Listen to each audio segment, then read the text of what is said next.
जय गुरु जी, शुक्राना गुरु जी। संगत जी, आज के अध्याय से हम जानेंगे कि किस प्रकार जब एक शिष्य के मन में अहम आ जाता है और वो कुसंगति में पड़ जाता है, तब उसके गुरु को उसके खिलाफ गलत तरीके से व्यवहार करना पड़ता है। जो वो ना चाहते हुए भी उसके गुरु को उसकी तरफ व्यवहार करना पड़ता है, तो उसके गुरु को कितना ज़्यादा दुख होता है। तो संगत जी, आज के सत्संग से हमें बहुत सारा ज्ञान सुनने को मिलेगा संगत जी, और उस ज्ञान को हमें अपने तक ही सीमित नहीं रखना है संगत जी, और संगत के साथ ज़रूर शेयर करना है संगत जी। इसीलिए संगत जी, आप प्लीज़ सत्संग को ज़रूर शेयर किया करो, क्योंकि गुरु जी कहते हैं सत्संग सुनन वाले दा भी कल्याण और सत्संग सुनान वाले दा भी कल्याण। तो हमें सबको मिलकर कल्याण का हिस्सेदारी बनना है और सत्संग को ज़रूर शेयर करना है। जय गुरु जी। संगत जी, आज के अध्याय में परमहंस जी के गुरु श्री युक्तेश्वर जी उनको एक दिन कहते हैं कि जो लोग इस जगत के लिए अत्यधिक श्रेष्ठ हैं, वे पहले ही किसी अन्य जगत की शोभा बढ़ा रहे हैं। और वो ये भी बताते हैं कि जो इस धरती पर हवा का श्वास ले रहे हैं ना, तो उनको कहीं ना कहीं कृतज्ञतापूर्वक सेवा देना उनका कर्तव्य है ही है इस धरा के लिए। तो जो समाधि की श्वास रहित अवस्था में प्रतिष्ठित हो गया है, केवल वही इस जगत के कर्तव्यों से मुक्त है। परमहंस जी कहते हैं कि उनके गुरु उनके प्रति किसी प्रकार की नरमी नहीं दिखाते थे। गुरुदेव चाहे किसी भी शिष्यों से घिरे हों या अपरिचित लोगों से घिरे हों, जब ये लोग दोनों एक साथ होते थे तो वो सदा ही अपनी बात बिल्कुल स्पष्ट शब्दों में कहते थे और स्पष्ट तरीके से उनको फटकार भी लगाते थे।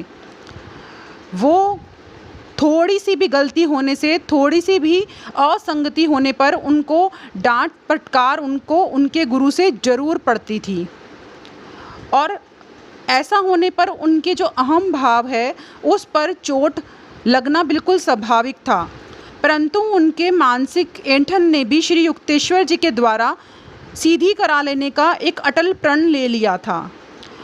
इस परिवर्तन को लाने के अथक परिश्रम में जब वो लगे हुए थे, तब अनेक बार उनके अनुशासन रूपी हथौड़े के प्रहार से तिलमिला भी कई बार वो उठते थे।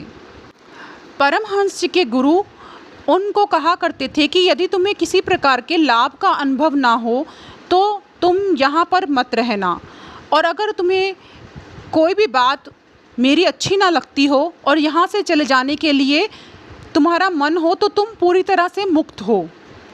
गुरुदेव उनको कहा करते थे कि मैं तो तुम्हारी उन्नति के अतिरिक्त और कोई उपेक्षा नहीं रखता। उनके गुरु के द्वारा कहे गए ऐसे कठोर शब्दों के कारण ही उन्हें ऐसा लगता था कि उनके अहंकार को उखाड़ फेंका जा सकता है। उन्होंने ये अनुभव किया था कि अहंकार के जाते ही ईश्वर के अंदर आने का मार्ग निष्कटंक बन जाता है, अन्यथा स्वार्थ के कारण पत्थर बने हृदयों को भेद कर अंदर आने का ईश्वर का प्रयास व्यर्थ हो जाता है। परमहंस जी बताते हैं कि उनके गुरु का ज्ञान अंतर्भेदी था। जो कोई व्यक्ति जिन शब्दों का प्रयोग उनके सामने कर रहा होता था, उनके पीछे क्या उनका वास्तविक विचार था, इसमें वो अंतर बहुत आराम से पहचान लेते थे। यानी जो व्यक्ति जो शब्द उनके सामने इस्तेमाल कर रहा होता था और उनके मन में क्या चल रहा है, उन शब्दों उन विचारों के प्रति जो भी भेद था वो उनके गुरु को तुरंत ज्ञान हो जाया करता था। और वो कहते हैं कि उनके जो गुरु हैं वो ओछे शिष्यों में बिल्कुल भी लोकप्रिय नहीं थे। विवेकी समझदार लोगों में, जो संख्या में चाहे थोड़े ही होते हैं, उनके प्रति उनकी बहुत ज़्यादा श्रद्धा थी। यानी विवेकी और समझदार लोग उनको बहुत श्रद्धा से मानते थे। उनके गुरु बिल्कुल स्पष्ट शब्दों में कहा करते थे कि जो भी उनके पास शिक्षा ग्रहण करने आते हैं उनके साथ वो बहुत सख्त होते हैं। उन्होंने ये पूरी तरीके से स्वीकार किया और कहा कि चाहे तो कोई शिष्य उसे स्वीकार करे या छोड़ दे, परंतु वो कभी भी किसी बात में समझौता नहीं करते थे। और उन्होंने परमहंस जी को कहा कि परंतु तुम अपने शिष्यों के साथ कहीं अधिक सहृदय रहोगे, यही तुम्हारा तरीका रहेगा। वो परमहंस जी को समझाते हैं कि कठोरता की अग्नि में तो तप कर हम शुद्ध करने का प्रयास करते ही हैं, परंतु अगर प्रेम का सौम्य तरीका भी अपनाया जाए तो उससे भी परिवर्तन लाया जा सकता है, और विवेक और ज्ञान के साथ यदि इसका उपयोग किया जाए तो कठोर और कोमल दोनों ही तरीके समान रूप से प्रभावकारी होंगे। फिर उन्होंने आगे उनसे कहा कि तुम्हें विदेशों में जाना पड़ेगा जहां अहम पर निर्दय प्रहार पसंद नहीं किए जाते, और वहां के लोगों के अनुरूप तुम्हें धैर्य और सहनशीलता के पर्याप्त भंडार के बिना कोई गुरु पाश्चात्य जगत में भारत के संदेश का प्रचार प्रसार नहीं कर सकता।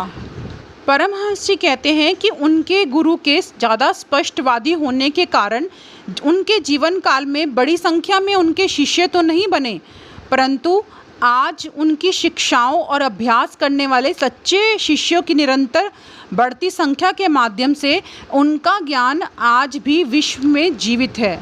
सिकंदर जैसे योद्धा भूमि पर स्वामित्व स्थापित करने की चेष्टा करते हैं। श्री युक्तेश्वर जी जैसे सिद्ध पुरुष उससे भी आगे जाकर मनुष्य की आत्माओं को जीत लेते हैं। एक बार जब परमहंस जी के पिताजी श्री युक्तेश्वर जी महाराज से मिलने के लिए उनके आश्रम में जाते हैं तो उनको ये आशा थी कि उनको उनके पुत्र के बारे में प्रशंसा सुनने को मिलेगी, परंतु ऐसा बिल्कुल भी नहीं होता और उनके गुरु उनकी त्रुटियों का वर्णन उनके पिताजी के सामने भर भर के कर देते हैं।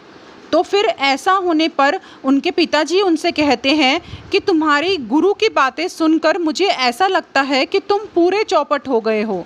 ऐसा सुनने पर जब परमहंस जी अपने गुरु के पास जाते हैं तो उनके गुरु उनको देखकर अपनी दृष्टि झुका लेते हैं, जैसे कि उनको अपराध का बोध हो रहा हो।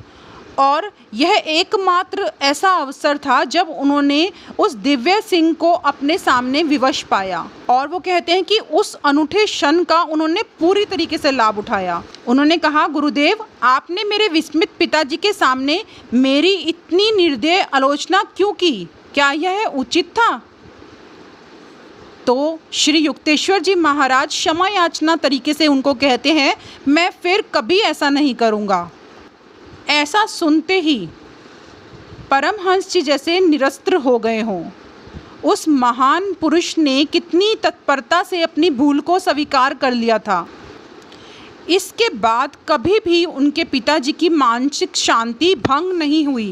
परमहंस जी कहते हैं कि उनके गुरु के बारे में अनेक शिष्यों के मन में एक पूर्व निर्धारित कल्पना होती है, जिसके आधार पर वे गुरु के शब्दों और कार्यों को आंकते हैं। ऐसे लोगों को प्राय ये शिकायत रहती थी कि श्री युक्तेश्वर जी को वो समझ नहीं पाए। तो ऐसे में परमहंस जी उन पर बरस पड़ते हैं और कहते हैं, ना तो तुम ईश्वर को समझते हो और ना ही तुम यदि एक संत को समझना चाहो तो उनको समझ पाओगे। अगर समझ पाते तो तुम स्वयं संत बन जाते। सृष्टि के अरबों रहस्यों का भेद हम जान नहीं पाए कि किस तरह से इस हवा का श्वास हम ले पाते हैं, तो वह हवा भी हमारे लिए अगम्य है। तब भी क्या कोई यह सोचने का साहस करता है कि एक सिद्ध पुरुष के अथाह स्वभाव का ज्ञान उसे तत्क्षण हो जाए? परमहंस जी कहते हैं कि उनके गुरु के पास अनेकों शिष्य आते रहते थे और सामान्य जाते भी रहते थे। कारण यह था कि वो बहुत ज़्यादा आसान मार्ग चाहते थे और सहानुभूति चाहते थे, और उसके अलावा उनको चाहिए था कि उनके गुणों की सराहना की जाए। परंतु उनको यहाँ पर इस आश्रम में आकर निराशा ही हाथ लगती थी, क्योंकि उनके गुरुदेव शिष्यों को आश्रय और अनंत काल तक संरक्षण और मार्गदर्शन देने के लिए तो तैयार थे, परंतु अनेक शिष्य संकीर्ण वृत्ति से अपने अहंकार की तृप्ति चाहते थे। परमहंस जी को गुरुदेव के साथ आरंभ में तो कुछ महीनों तक उनकी फटकार का सदा भय रहता था, परंतु बाद में उनको समझ में आ गया था कि उनके गुरु की शाब्दिक चीरफाड़ केवल उन्हीं लोगों पर की जाती थी जिन्होंने उनके सामने ही अनुशासन की मांग की थी। वो कहते हैं कि वो गुरु बहुत साहसी है जो अहंकार लिप्त मानवता की अशुद्धियों से भरी कच्ची धातु को रूपांतरित करने का कार्य अपने हाथ में लेता है।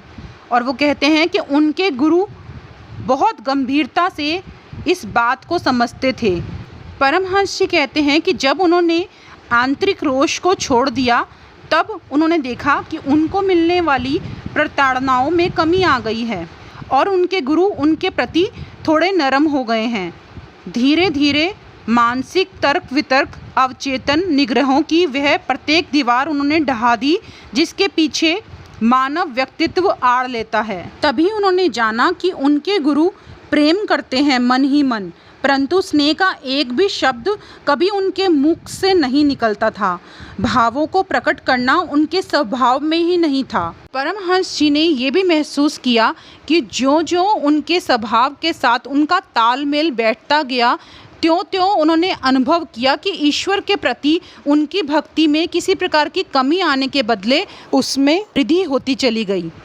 जब वो उनके चरणों में चुपचाप से बैठे रहते थे तो वो अनुभव करते थे कि उनकी असीम कृपा शांतिपूर्वक उनके सारे अस्तित्व पर वर्षा कर रही है।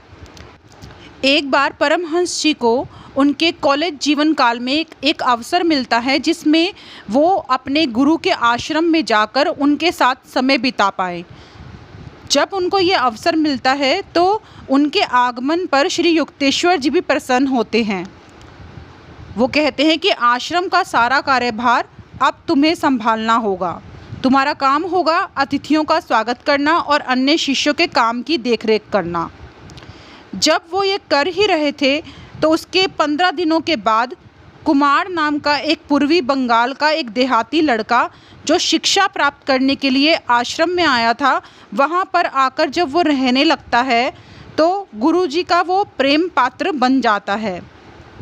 किसी कारणों से श्री युक्तेश्वर जी ने अनालोचनात्मक रवैया उनके प्रति अपना लिया होता है।